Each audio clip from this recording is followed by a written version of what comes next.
thank you very much, Ab. Thanks for the invitation. And I was asked to tell you about my experiences being the crisis manager, the flu commissioner for Belgium, and highlighting the communication aspects there. These are some of my conflicts of interest over the past 20 years, I guess. It all started for me at that time, well, actually in 2006 when I was appointed. This is an unpaid hobby, so it's not a profession or a function, whatever. It's really a hobby, that flu commissioner thing. On April 24, 2009, that was when WHO said, okay, there will be a pandemic, and that's when the thing started. And then you have one opportunity to do it right. I mean, day one is so important. In day one, you start your communication with the press, with the people, and you have to do it right. I mean, you have to go for one voice, one message. In Belgium, they chose to appoint a non-politician to do that. I mean, I have no party affiliations, and that makes things a little bit, at that time at least, a little bit easier, because you're not attacked politically, majority, minority. That doesn't come into play, and that was a huge advantage. The second advantage is that you can play in Brussels the complete naive guy and get a lot more done than you would otherwise be able to do. So one voice, one message, that's the tone that you set on day one, and you have to be very transparent in that. My name is the Interministerial Commissary for Pandemic Influenza Preparedness Planning. That, of course, is too long. That became the Flu Commissary, and that was a lot easier. You have to be omnipresent that first day or the first days, so that you attract the media attention. You make an agreement with them that you will tell them all, and if they call, you will pick up the phone. When you do that, then you can profit from these early days to get complete carpet coverage of the field, and they're not going to search for alternative voices there. And if you do that, that makes things a lot easier. And then you convey the message, and you can do that if you do it that way, that our country is ready for a pandemic. That is a gross overestimation for sure, but it is crucial to go into that pandemic. First of all, what's in the name? If you talk about the pandemic, it's quite important. People were talking about the swine flu, the pandemic H1N1. 09 virus, novel influenza, 2009 H1N1 flu. At some point it was called the North American influenza, the novel flu virus. That was way too difficult, so we called it the Mexican flu. Yeah? That got me into huge trouble with the ambassador of Mexico at that time, and she was furious. Afterwards, we became good friends. I still get invited to their New Year's reception every year. But people were making fun of it, and okay, that's probably unavoidable.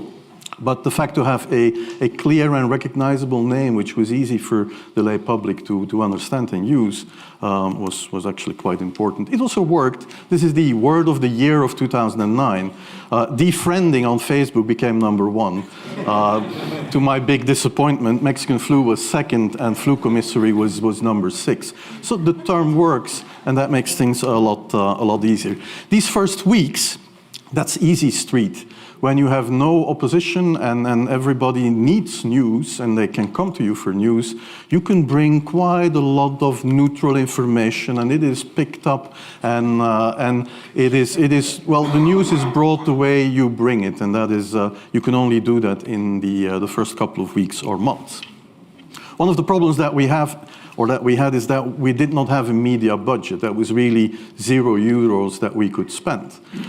That means that you have to use every opportunity you can get to, well, it's not Britannia rules the waves, but rule the airwaves to bring out your message. And that's something that you can do for free on radio, on TV. If you have good pre-existing relationships with the media, you can try something else. We tried the following thing. We asked all of the anchors of the different TV stations, are you willing for free to participate in a sort of infomercial that you would pay for, all of you? And they said, yes, we'll do that. And that was hugely influential. And well, we would never be able, nobody would ever be able to pay for something like this. But if you have pretty good pre-existing relationships with them, then you can ask for a return favor, and they will, or they might do that. One of the things that we tried but it's 10 years ago, was using Facebook and Twitter, but, well, there were not enough people on Facebook and Twitter at that time to really have an impact. If we would do that now, that would be a prime channel to communicate. However, that works both ways. I mean, also the fake news would be transmitted much more readily through Facebook, through Twitter, than it did 10 years ago. Answering the question of the day, no matter what the journalist's question is quite important. So we had a call center which was gradually becoming more and more populated, and almost hour to hour and later day to day, you have to get an idea what are the questions that the people are asking. And every day, these questions were delivered multiple times so that I could work them into the interviews no matter what the question was. The first questions, that was the first peak, and that peak was about 900 calls per day at the moment, per week at the first peak. The first questions were travel related. Can I still go to Mexico? I have planned a vacation, can I get my money back? If you solve that problem by declaring an emergency, you help quite a lot of people, and that first peak goes away. And then you have to predict the future. That's hard because the future has not happened yet. Predicting the past is a lot easier, but you have to predict the future in order to prepare the public and not have an exaggeration or an exaggeration of the information in the press. So I said, okay, Belgium, small country, we will also have H1N1 cases. Yeah? When you bring that, it is front page news. When then, a couple of days later, the first H1N1 case arrives in the country, it is the second time that they have to bring that news, so they bring it in a more muted and I think appropriate way, but you can only do that when you prepare the scene for that. That was the second wave of questions. People were asking more questions about what do I do when I get sick and so on, and that gives you the opportunity to work with that. And then you have to say, okay, well, we will have H1N1 deaths. Of course, that would be unavoidable. I used there Sir Donaldson's quote where he said that in the UK, by the peak of the epidemic, 40 people would die per day at the end of the summer. So 62 at that time million people in the UK, 40 deaths a day. I worked it out for Belgium. That would be 7 deaths a day at the peak of the epidemic. I used that in the media. 7 Belgian flu deaths per day at the peak of the epidemic would be realistic. That is true in every year, even interpandemically. That is very, very conservative. However, talking about fatalities is important because when you say that, people say, wow, what do you mean? People die because of influenza? And that was a necessary step to take. And then, of course, a couple of days later, you had the first H1N1 death in the country, and the scene was set and it was already talked about. That was the third peak of questions that were, well, the first that it had an impact and you have to deal with that. I went to the first couple of funerals. You have to be very quiet, sit in the back, but it shows that you care, and I think that was, at that time, quite important. So, all in all, at that time, the overall feeling in the population, in the press was, the Belgian approach is reasonable. In fact, we wanted to be calm, cool, and collected. And our mantra was, and that was from day one, at this moment, it is comparable, more or less, to seasonal influenza in terms of outcome, but we have to prepare for severe scenarios. Like in 1918, the first wave was rather mild, and you could not predict that a second wave would carry a high mortality. We focus on low-cost basic hygiene measures. We did not do any school closures. We used antivirals for high-risk groups. Actually, we used antivirals in the beginning for people who were ill. I had pre-positioned cars in the different provinces, and they would drive antivirals to patients when they would be diagnosed by influenza in order to delay the onset of the epidemic, and that worked until the end of the school year. We only purchased 1 dose of vaccine per person, and the vaccination plan would be to vaccinate more or less the same high-risk groups as for seasonal influenza. And then the vacation came. And that is, communication-wise, a very dangerous period. It's a dangerous period because the more untrained journalists are at the helm, Yeah? And you get the weirdest questions. They're understaffed, so more articles from other countries will come in and contaminate your message. And that was a weird period. That was pictures that my father took from the holiday with the grandchildren. And I was not the most social guy, I must admit. And my son was born 2 weeks before the pandemic struck, so that was not good timing. And then comes the time, inevitably, that they're going to talk about you. The flu commissioner is really a great guy. And then you get the feel-good articles about, what does he like, what music does he like, pictures from my first laboratory when I was 13 years old. And it's all feel-good, but when they do that, they also sharpen the axes at the same time. And then your personal life becomes a little bit compromised, and so then they come to your home, and you have to really limit that, because if you do not limit that, then you have no life. And then everything is said about the pandemic, about you, and then they search for controversy. At a certain point in time, I had a controversy about the payment of the physicians for the mass vaccination that would happen in a couple of months or a couple of weeks later. And the quote that I gave them in terms of how much money they would receive, that was far too low, and I had to be fired. You can solve that quite easily. I said, okay, you want me to be fired. I would like to win the lottery. The odds of both of these things are happening are fairly slim, and that passed. And then you come to the phase where they're going to be much more critical. And the first one was, the government does not do enough. The H1N1 vaccine will arrive too late, and there will not be enough vaccine. Get it while you can. That was the first really atmosphere that was created. So not enough vaccine, get it while you can. So at that point I had to say, okay, I will be the last one to be vaccinated. I mean, you can all go in before me. I'll be the last one, and that later on I regretted that message. That vaccination campaign got a huge number of questions. That was actually the crux of the campaign, was the vaccination campaign, and many people had questions there. So you had to show them that you had. I mean, if the stockpiles, you had to walk there and walk in the rooms where you could show them that we have the vaccines and they are already in the country. A lot of reassurance was necessary there. And then you had to pick who is going to be vaccinated first. And then, well, women and children first, whatever. I mean, risk groups, they were important. And then I misused the fact that the top football, soccer clubs in Belgium inappropriately and against all agreements vaccinated they made their soccer players priority people. So I said, I can use that.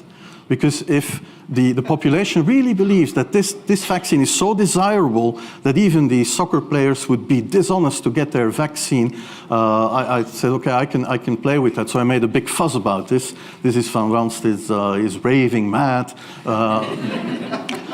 But it worked.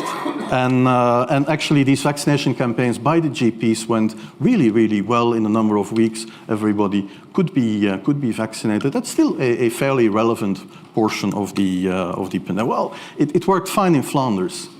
So you know, Belgium, it's a complicated country, and this is the vaccination coverage. And you could see Flanders did really well. I did as many interviews in French than in Dutch. However, in the Flemish part of the country, we listen to the Flemish media. In the French-speaking part of the country, they equally often listen to or watch the French television, where all kind of other messages were coming across, and that was really polluting the vaccination campaign in. And then, of course, people say, okay, the vaccine is unsafe, and then you get the swine flu hoax, and the vaccine could kill you, say no to the vaccine, that atmosphere starts. And then after the crisis, everybody becomes smart. Yeah? And you have to accept that from the get-go. And then the overall statement was, no, well, the government did too much, of course, because the number of deaths were disappointing to some people. And then all the books are written, and everybody uses all the data and forgets that you had to take the decisions based on a fragment of the data that were available, or that would be available later on. And then it was turned into a scam. People were really making money out of it. And I think the Council of Europe played a very bad role in this. This is Wolfgang Wodark, and I want to shame him, actually, because he, in the Council of Europe, had a motion for a recommendation, faked pandemics, a threat for health. They basically said that all these virologists, vaccinologists, they all have money in their pockets. They're dishonest people. That's easy to say. This is when you Google for H1N1. Of course, there was a peak in October and November. You didn't hear Wodark at that time. When you Google Wodark, you see that it starts nicely after the end of the pandemic. People become very brave at the end of the pandemic. I think that's not good.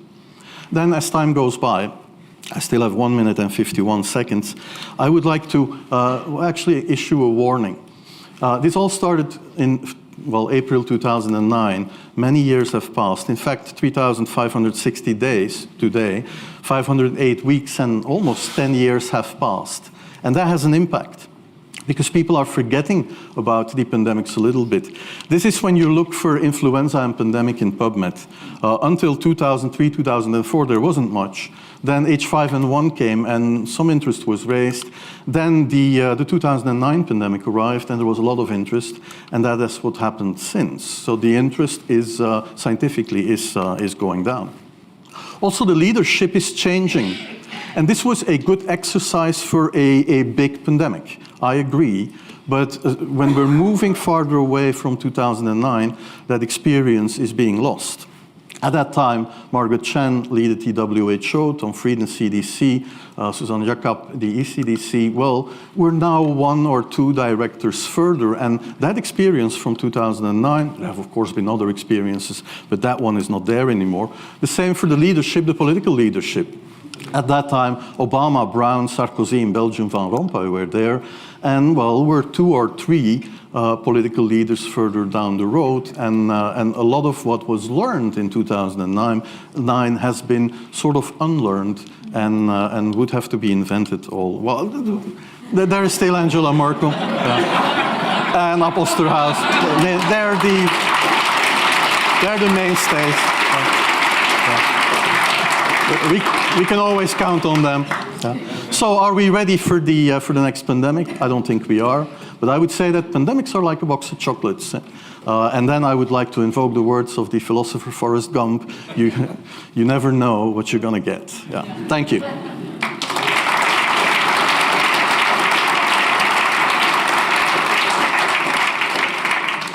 Okay, Mark, thank you very much. Any comments or questions? Yes. Hi, thank you very much. Kieran Walsh is my name. I'm Clinical Director at the British Medical Journal. I suppose what's changed since 2009, we live in an era of fake news and social media. How will we get the messages across today? It is scary. Man, I'm really afraid of that, because that was not around in 2009. People would still respect authority that you got by learning something or by professional experience. That is gone. Everybody has graduated from the University of Google, and respect for knowledge is gone, because why would you need knowledge when you can create knowledge by typing a couple of keywords in Google and getting it yourself? That is extremely dangerous. Also, the level of politicians that we have. When I show these pictures, except for maybe some exceptions, you might want them back. It is different. When I look at the US and also Italy, the anti-vaccination sentiments, they're growing, and they're growing also at the political level. That is very unsettling. Yeah. Okay, any other questions? Yes, shout. I'm in line from International SOS. So what about engaging the influences of this day, like the entertainment industry? That has been tried to a certain extent, also in 2009. I mean, you saw Barack Obama being vaccinated. We do that every year in the hospital. In the hospital, the director and the vice director in their underwear are vaccinated. Yeah? That has a huge impact. So influencers are important. But you need the right influencers. I mean, The wrong ones, like the Kardashians. Well, if they do the right things, they might not be the wrong ones.